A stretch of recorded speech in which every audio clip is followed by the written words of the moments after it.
హర్యానాలో భారతీయ జనతా పార్టీ ప్రభుత్వం ఇబ్బందుల్లో పడింది. ఇటీవలనే హర్యానాలో బీజేపీ మనోహర్ లాల్ ఖట్టర్ ముఖ్యమంత్రిని మార్చి నాయబ్ సింగ్ సైని అని ఇంకో అతన్ని ఖట్టర్కు సన్నిహితుడుగా ఉన్న వ్యక్తిని ముఖ్యమంత్రి పీఠంలో కూర్చోబెట్టింది. వాస్తవంగా బీజేపీకి ఈ గత అసెంబ్లీ ఎన్నికల్లోనే బాగా ఓట్లు తగ్గాయి. సొంతగా ప్రభుత్వం ఏర్పాటు చేయలేక జననాయక జనతా పార్టీతో కలిసి పొత్తు పెట్టుకుని అధికారంలోకి వచ్చింది. అధికారంలోకి వచ్చినప్పటి నుంచి గందరగోళమే. ఎందుకంటే రైతు ఉద్యమాల వల్ల జాట్ ఓట్ బేస్ కలిగిన జననాయక జనతా పార్టీ బీజేపీతో ఒక అనీజీ రిలేషన్షిప్ను కంటిన్యూ చేసింది. ఫైనల్గా లోక్సభ ఎన్నికలు వచ్చే వరకు రెండు పార్టీల మధ్య విభేదాలు తారస్థాయికి చేరాయి.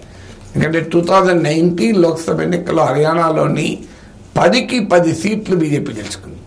సో దాంతో తన సిట్టింగ్ సీట్లు ఏవి జననాయక జనతా పార్టీకి ఇవ్వటానికి బీజేపీ సిద్ధపడలే. దాంతో జేజేపీ కూడా విడిగా పోటీ చేయాల్సి వచ్చింది లోక్సభ స్థానాలకు.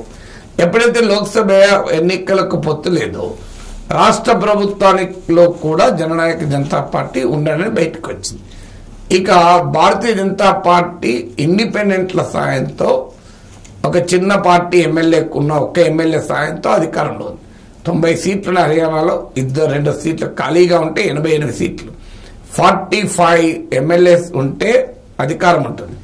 40 మంది బీజేపీ ఎమ్మెల్యేలు ఉన్నారు, 2 ఇండిపెండెంట్లు, ఒక స్మాలర్ పార్టీ ఎమ్మెల్యే. అంటే టోటల్గా 43 ఎమ్మెల్యేస్ మాత్రమే ఇప్పుడు బీజేపీకి మద్దతుగా ఉన్నారు. ఎందుకంటే తాజాగా 3 ఇండిపెండెంట్ ఎమ్మెల్యేలు బీజేపీకి మద్దతు ఉపసంహరించుకున్నారు. వారు కాంగ్రెస్ కు తమ మద్దతు లోక్సభ ఎన్నికల్లో ప్రకటించారు.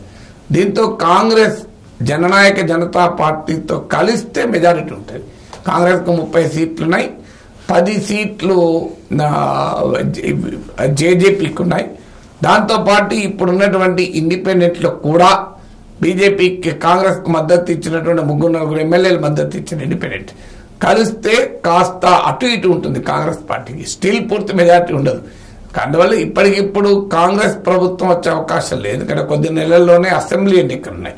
కానీ బీజేపీ ప్రభుత్వం మాత్రం మెజారిటీ కోల్పోయింది.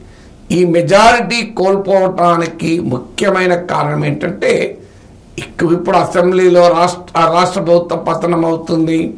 దీనివల్ల పెద్ద బీజేపీకి నష్టం అని కాదు. ఇదిగా కొద్ది నెలల్లోనే ఎన్నికలు ఉన్నాయి. కానీ ఇట్ రిఫ్లెక్ట్స్ ఎ ట్రెండ్. ఎందుకని బీజేపీ ప్రభుత్వానికి ఎమ్మెల్యేలు మద్దతు ఉపసంహరించుకున్నారు?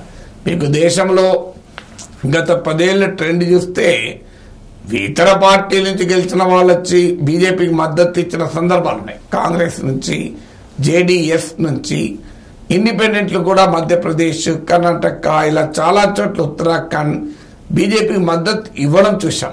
ఇటీవల హిమాచల్ ప్రదేశ్లో కూడా 6 కాంగ్రెస్ ఎమ్మెల్యేలు బీజేపీ మద్దతు ఇవ్వడం చూశాం. ఇలా ట్రెండ్కు భిన్నంగా హర్యానాలో ఎందుకుంది అనేది ఇంపార్టెంట్. మిత్రపక్షమైన జననాయక జనతా పార్టీ మద్దతు ఉపసంహరించుకుంది. ఇప్పుడు ఇండిపెండెంట్లు మద్దతు ఉపసంహరించుకున్నారు. ఇది లోక్సభ ఎలక్షన్స్ యొక్క పొలిటికల్ ట్రెండ్ తెలియజేయడం లేదా? హర్యానాలో 2019లో 10 సీట్లు గెలుచుకున్న BJP heading for a big reversal. అంటే హర్యానాలో భారీగా ఎదురుగాలిని ఎదుర్కొంటోంది బీజేపీ. అందుకే హర్యానాకి చెందిన సుభాష్ చంద్ర నాయకత్వంలోని జీ గ్రూప్ మోడీ, అమిత్ షా, యోగి ఆదిత్యనాథ్ల లైవ్ టెలికాస్ట్లపైనే బ్యాన్ విధించింది. నేను నిన్న వీడియో పెట్టాను. ఆ ధైర్యం ఎందుకు చేయగలుగుతున్నారంటే హర్యానాలో మారుతున్న రాజకీయ వాతావరణాన్ని తెలియజేస్తుంది. ఇప్పటికిప్పుడు బీజేపీ ప్రభుత్వం పోయి కాంగ్రెస్ ప్రభుత్వం వస్తుందని అనడం లేదు. అసలు బీజేపీ ప్రభుత్వం ఉంటుందా లేదా అనేది కూడా ఇన్మెటీరియల్. ఎందుకంటే త్వరలో అసెంబ్లీ ఎన్నికలు ఉన్నాయి కనుక. కానీ లోక్సభ ఎన్నికల్లో కీలకమైన హిందీ ప్రాంతంలో హర్యానా స్టేట్లో వస్తున్న రాజకీయ మార్పులను ఇది తెలియజేస్తుంది.